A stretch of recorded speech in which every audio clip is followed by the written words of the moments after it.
Hi ma'am, it's nice to meet you. I'm Dhwani. I'm from Girl Up Sakhi, and I am very happy that you were interested in an interview. If you like to introduce yourself to the camera. Okay. Hi Dhwani, welcome to FII. I'm Jacqueline and I'm the founder director of Feminism in India. It's an online feminist media publication.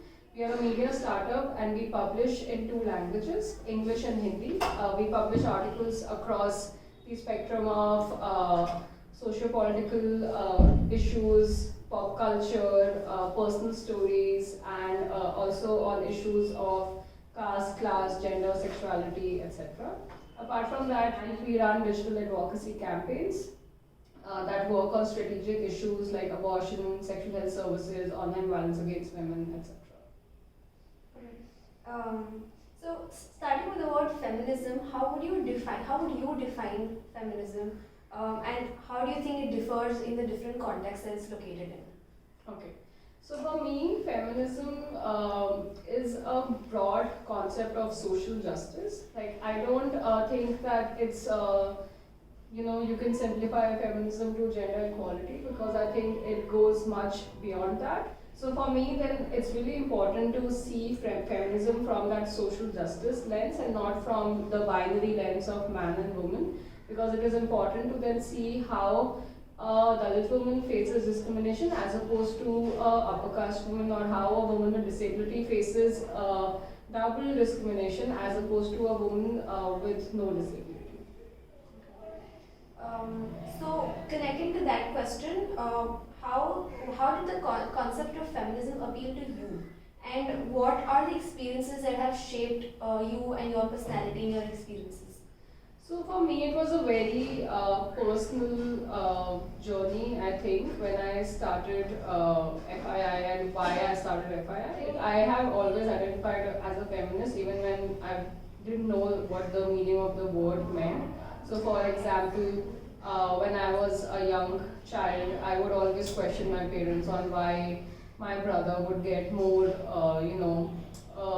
like for example, his birthday would be celebrated in a bigger manner than mine, and it was really disturbing when a young child hears that, because they feel that they are inadequate or that they're not making their parents happy. When did this idea of feminism come about, and what was your process of materializing it? Interestingly, actually, I don't come from a gender or feminist educational background. My education is in German studies.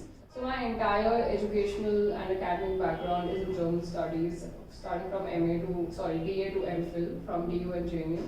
And in between, I was really distracted when I was doing this. Even though I loved what I did, I was distracted and I wanted to do something else, and I was genuinely very interested in the gender and feminist discourse in India as well as globally.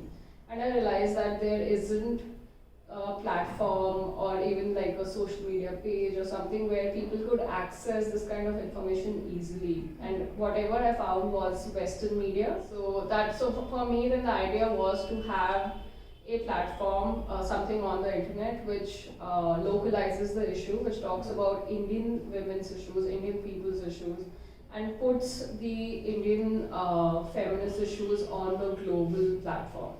So it started as a feminist blog, and today we are a feminist media organization. We have like so many numbers of people writing for us. We publish in two languages. But the idea at back then was it was a very simple idea that I wanted representation of Indian people's, Indian feminist issues.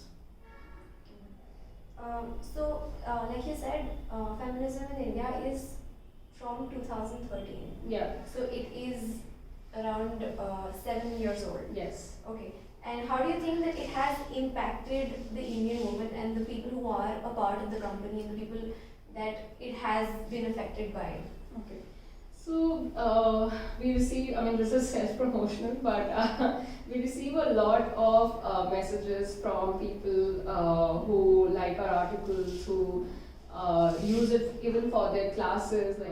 And there was this really interesting story that I love. So recently a woman reached out to us on Twitter, and she had read an article on PCOS on our website.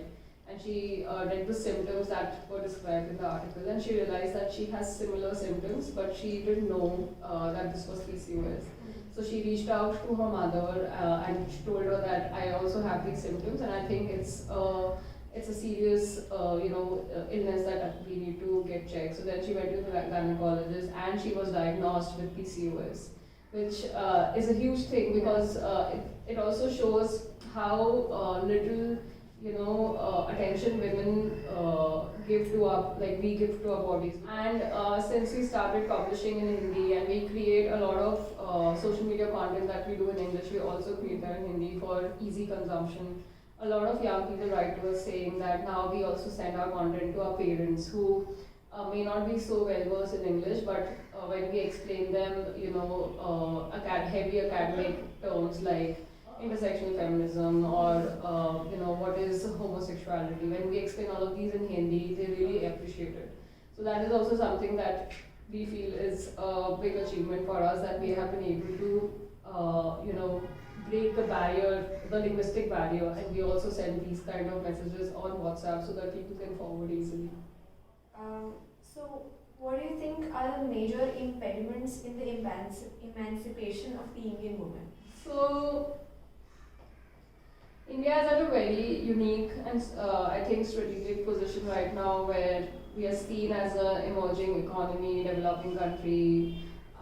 We have almost most of the crimes against women have laws related to them, and we, like, on paper it looks great, but the sad reality is that most of this is inaccessible. Like, for example, even reporting a rape is a really difficult task. But I think if you would ask me what is that one thing that disempowers women in our country, I think it's still the mentality of people which see women as an object and not as a person. And I think that's where the problem lies. I was just talking to someone in the morning about, so this journalist is doing a story on hymenoplasty, where young women before getting married, they go to a doctor and get artificial surgical hymen so that their virginity is intact. And I think this is a huge problem, because this concept of honor that we have in our country, which is placed on women's bodies and women's sexualities, and that's where all the control starts. So if you actually look at any problem that women in our society face and break it down or deconstruct it, it will all come down to controlling a woman's body and her sexuality. We need to stop seeing women as objects of honor and objects of purity and objects of also sexual pleasure, but see them as people. So, what are some ways in which young women can challenge everyday misogyny that is prevailing in society and can bring about a change in their own level? Okay.